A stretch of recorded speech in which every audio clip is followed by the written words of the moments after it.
अरे मन सुमिर लए भगवान भगवान तप करन चलो है तपधारी। मन सुमिर लए भगवान भगवान तप करन चलो है तपधारी। मन सुमिर लए भगवान भगवान तप करन चलो है तपधारी।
भरत जी महाराज भजन करने गए, मन में ये संकल्प किया कि 100 माला रोज करेंगे, परंतु हुआ क्या, कहते हैं ना इंद्रियां पता नहीं कब कहां विचलित हो जाए।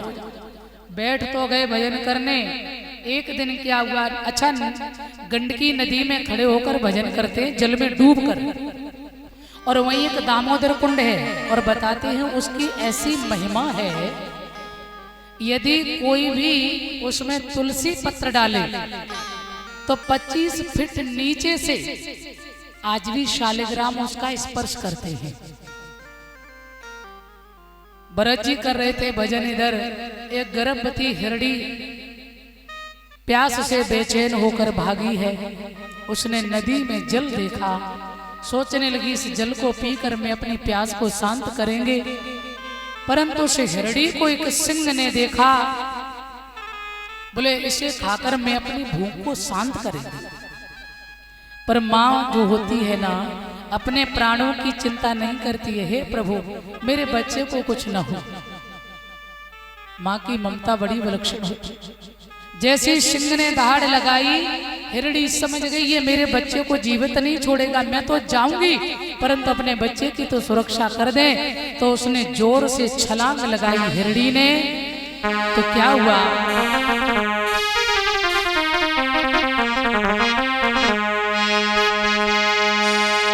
हिरणी ने महा छलांग भरी, साहस न रहा, दम टूट गया, मर गई हिरणी तब एक तरफ, बकु गर्भ नदी में छूट गया।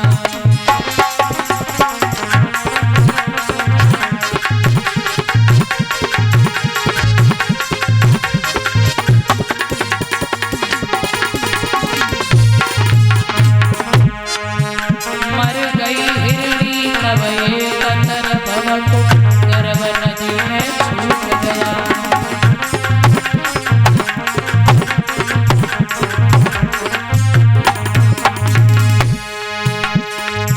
जैसे ही शेर ने दहाड़ लगाई, मैया ने जोर से छलांग लगाई, उस पार जाकर गिरी।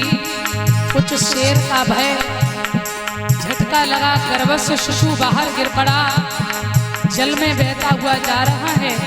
मैया उस पार गिरी तो माँ की मृत्यु हो गई। भरत जी भजन कर रहे थे, भरत ने देखा बच्चा बहता हुआ जा रहा, तो भरत ने उठाया, बेटा को गोद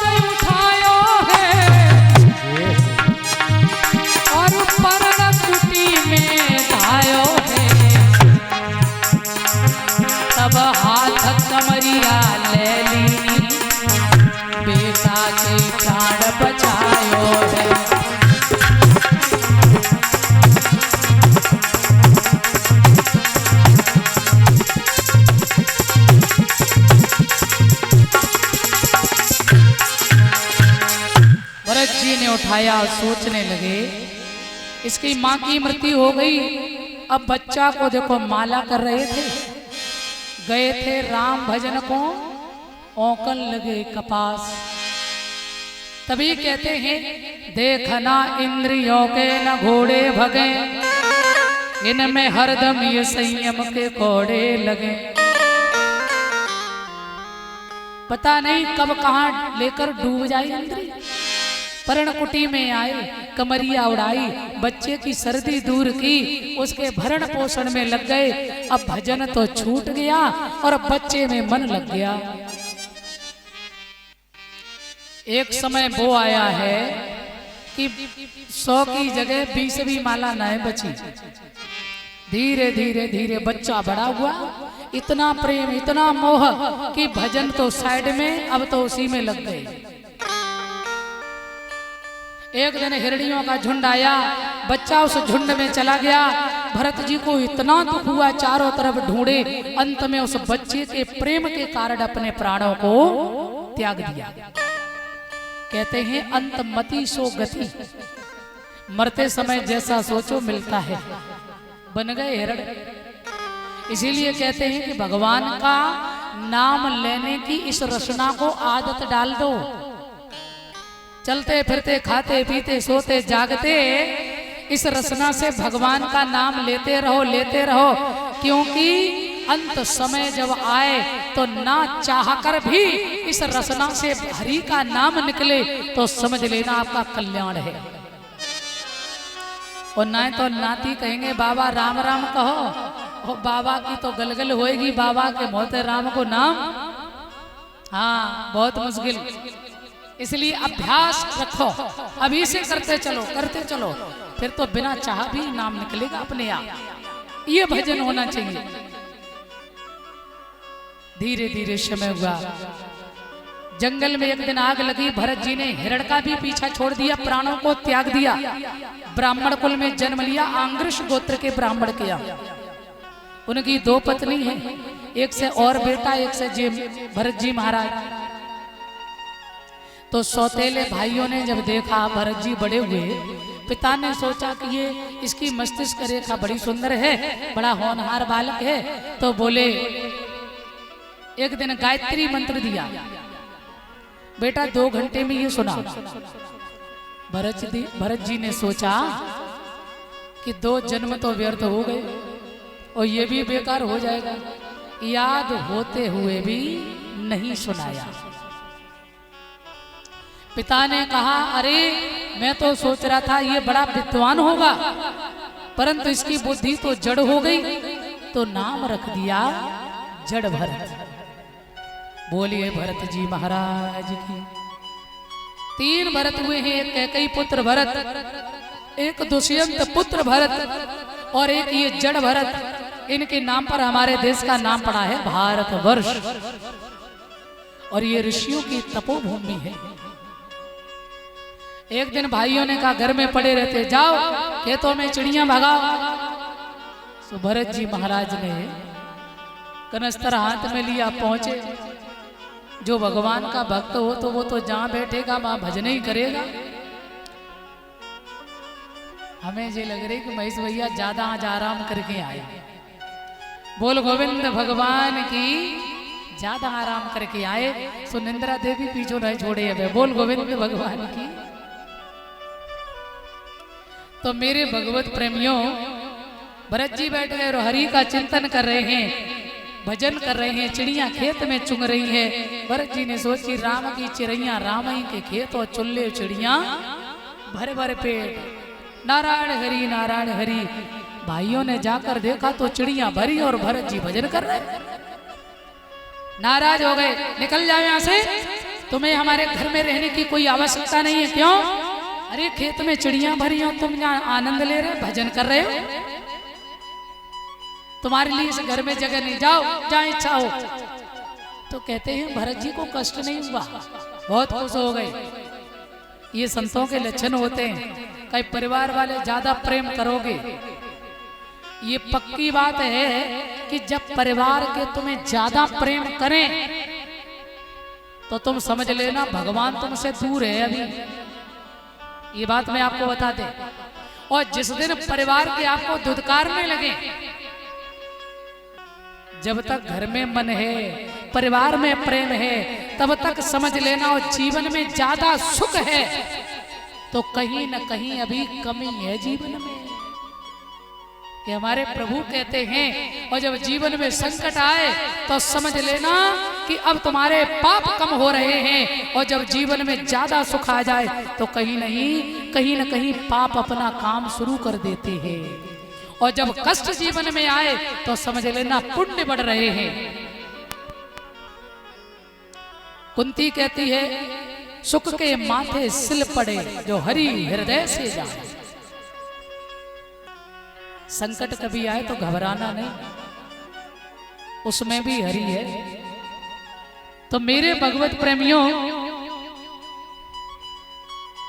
धीरे धीरे समय हुआ। अब तो भरत जी ने सोचा बहुत अच्छा आनंद आया। चाह गई चिंता नसी मनुआ बेपरवाह, और जिसको कछु न चाहिए सोई साहंसा। मस्त फकीर सारी दुनिया के सांसा जा रहे हैं। और जंगल में भीलों की नगरी मिली।